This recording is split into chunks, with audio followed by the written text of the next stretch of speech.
Queridos irmãos e irmãs, então hoje com grande alegria nós celebramos a solenidade da Imaculada Conceição de Nossa Senhora, nossa Mãe.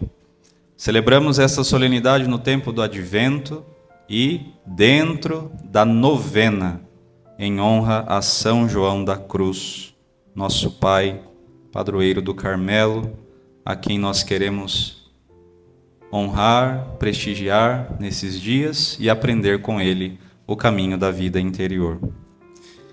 Muito bem, o que nós estamos de fato celebrando hoje?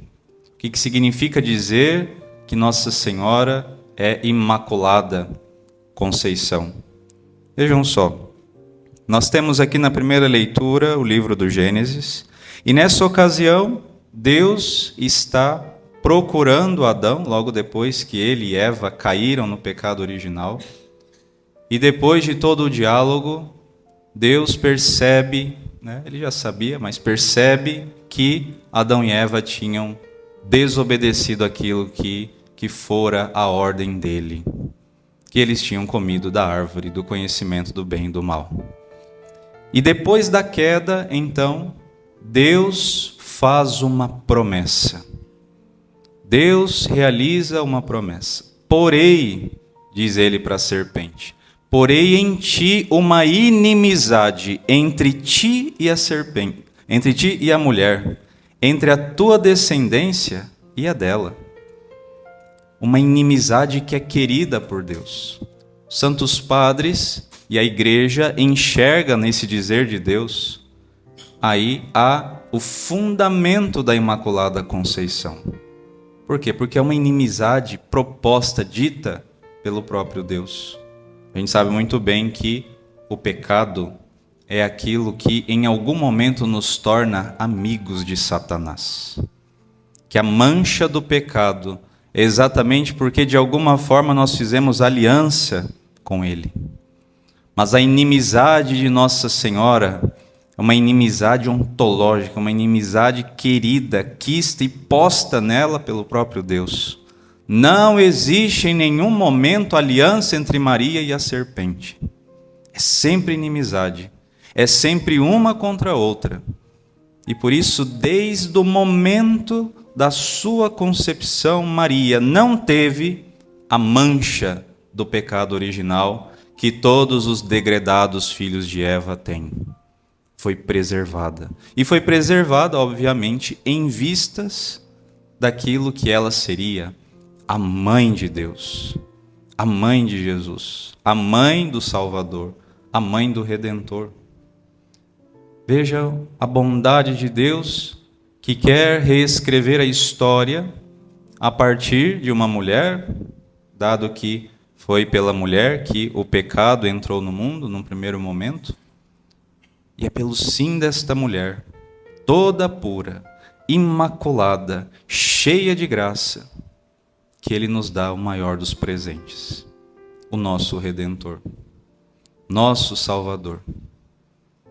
Deus que já havia criado todas as coisas para nós, Deus que já tinha manifestado o seu amor para conosco nas coisas criadas, traído e rejeitado no seu amor, ao invés de dar as costas para nós, ele nos promete um amor maior ainda, que se concretizaria em Nossa Senhora, que se concretizaria no Verbo que nasceria dela. Vejam, gente, aqui nós estamos falando de um mistério da fé, grandiosíssimo. A gente para pensar, mas por que Deus se ocupou em fazer tudo isso? Gente, Deus é Deus. Deus ele não precisa da gente. Deus não precisa de você, Deus não precisa de mim, Deus não precisa de padre, Deus não precisa de igreja, Deus não precisa de carmelita, Deus não precisa de nada. Deus é Deus. Mas ele primeiramente criou todas as coisas. E nos criou como a coroa dessa criação. A joia mais rara da criação é o ser humano. É o ser humano.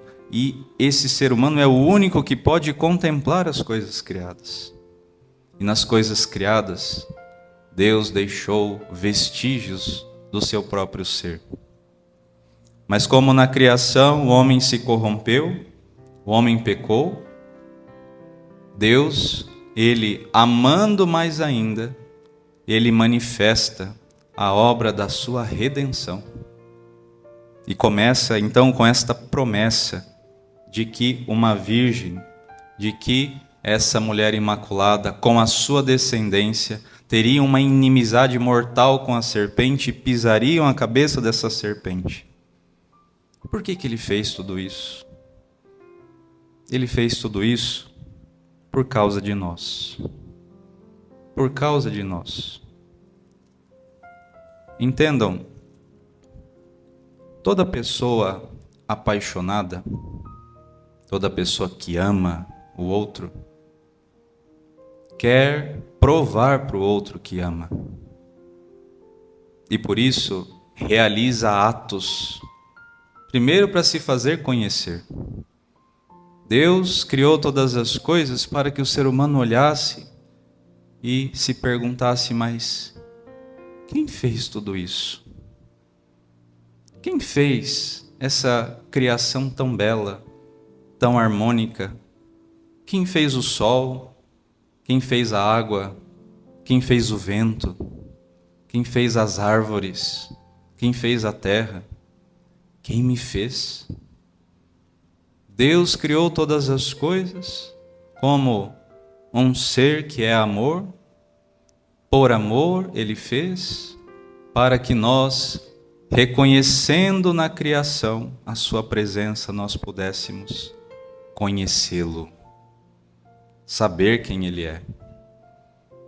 Não tem como uma pessoa se apaixonar por você se ela não sabe quem você é. Você tem que se apresentar de alguma forma. Deus, Ele quis se apresentar a nós. Primeiro na criação. E depois que o ser humano cai, Deus então começa toda a obra da redenção. E o primeiro dos mistérios é esse, a Imaculada Conceição, na ordem cronológica. Ele cria Nossa Senhora. E é exatamente meditando nesses mistérios da redenção que nós vamos conhecendo mais a Deus, que nós vamos nos inteirando mais de quem Ele é. São João da Cruz vai dizer, a alma, ela é ferida de amor. Como é que alguém é ferido de amor?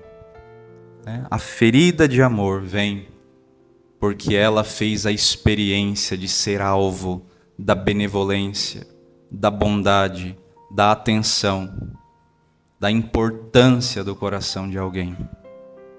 Deus se dignou olhar para mim e fazer tudo isso por mim. Deus precisou fazer uma mãe imaculada, cheia de graça, com toda a sua bondade, todo o seu amor, para conquistar o meu coração.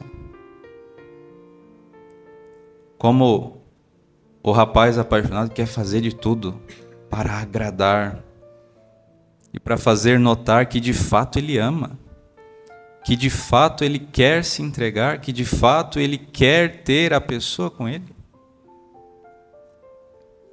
Assim Deus fez, e assim Deus faz. E nós somos chamados a permitir que nós sejamos feridos por esse amor. Não adianta nada a pessoa estar cortejando você e você está olhando para o lado. A pessoa está lá, cortejando, e isso e aquilo, e você está olhando. O outro lado. Não adianta nada disso. Deus está fazendo tudo isso por nós e você está prestando atenção em sei lá o quê. Você fica prestando atenção na sua bagunça interior. Você fica prestando atenção nos seus sofrimentos. Você fica prestando atenção em tudo aquilo que dá errado e você não nota a presença amorosa dele que se doa, que se entrega, que se renova na sua entrega todos os dias da sua vida, seja ao contemplar a obra da criação que é sustentada pelo Deus ainda hoje, seja meditando nos mistérios da fé, através dos quais nós somos introduzidos na vida sobrenatural. Muitas vezes nós não desejamos profundamente a Deus, porque nós não o conhecemos. Nós só desejamos aquilo que conhecemos e sabemos que é bom. Qual é o desejo maior hoje do seu coração? Quais são os seus desejos? O desejo é essa realidade interior que nos movimenta para possuir alguma coisa. Que coisa é essa para o qual o seu coração está inclinado? Que coisa é essa para a qual a sua vida tende? Que coisa é essa? Que meta é essa que você está lutando como doido para conquistar, pensando que é isso que vai apaziguar o seu coração? Que coisa é essa? Será que é o divino esposo de nossas almas? Será que é Jesus? Aquele que fez o céu, a terra, o mar para nos conquistar? Aquele que fez uma mãe puríssima e depois nos entregou a nós como sendo nossa, que entregou o seu Filho na cruz, que nos deu os sacramentos, que nos possibilitou uma vocação tão alta como a perfeita união com Ele? Será que é esse Deus o grande desejo de nossas almas? Será que é por esse Deus que o nosso coração anseia e dizer: Senhor, até quando? Até quando eu vou ficar nesta terra de exílio? Até quando, Senhor, eu vou precisar me ocupar com o peso das criaturas e não vou poder completamente estar todo imerso em vós? Até quando? Ou será que o nosso coração anseia pelo objeto do nosso pecado e da mesma forma ansiamos: até quando? Essa missa chata que não acaba, estou querendo ir lá para o meu pecado agora. Quando nós desejamos muito uma coisa, todo o resto fica enfadonho. Você fica virando os olhos, passa logo, termina logo. Hoje nós celebramos a Imaculada Conceição de Nossa Senhora, e não desmerecendo a grandiosidade deste ato, mas a Imaculada Conceição é mais uma das grandes provas do amor de Deus por nós. De um Deus que realizou todas essas coisas por causa de nós, para conquistar a sua alma. Se deixe ferir por esse amor. Creia nisso, mesmo no meio da treva escura. Nós rezamos no hino das laudes desse tempo do Advento. É o primeiro versículo lá. Em meio à treva escura, ressoa a clara voz. No meio da treva, ou seja, a treva é a ausência de luz, e sem luz a gente não enxerga. E o que nos guia nas trevas, nesse caso, é a voz, e a voz é clara. É curioso porque, claro, a gente se refere a algo relacionado à visão, não ao ouvido. A voz é clara, a voz, a palavra de Deus, que revela os seus mistérios, é aquilo que ilumina as trevas deste mundo, quando nós acolhemos isso com fé. Ser ferido de amor é você crer na palavra através da qual Deus revela tudo aquilo que Ele fez, tudo aquilo que Ele é, por causa de cada um de nós. Aí quando você é ferido nesse amor, você deseja possuir esse Deus. Só que, como eu falei, você não é ferido, você está olhando para o lado. Vamos, nesse tempo do Advento, nos recolher no meio das trevas, para que a luz da fé de quem escuta e crê na palavra de Deus ilumine a nossa vida. E você possa reconhecer em todas as coisas, sejam nas coisas naturais, sejam nas coisas sobrenaturais, o Deus esposo, o Verbo esposo que corteja você. a exuberância, a grandiosidade dos seus feitos para conquistar a sua alma. Pare de resistir e se entregue a Ele. Creia nisso, para que no seu coração o desejo aumente.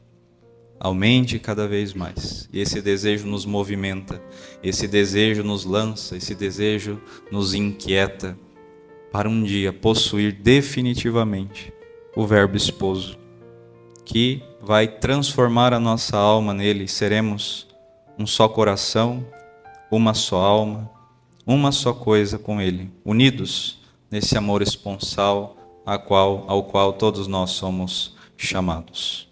Louvado seja nosso Senhor Jesus Cristo.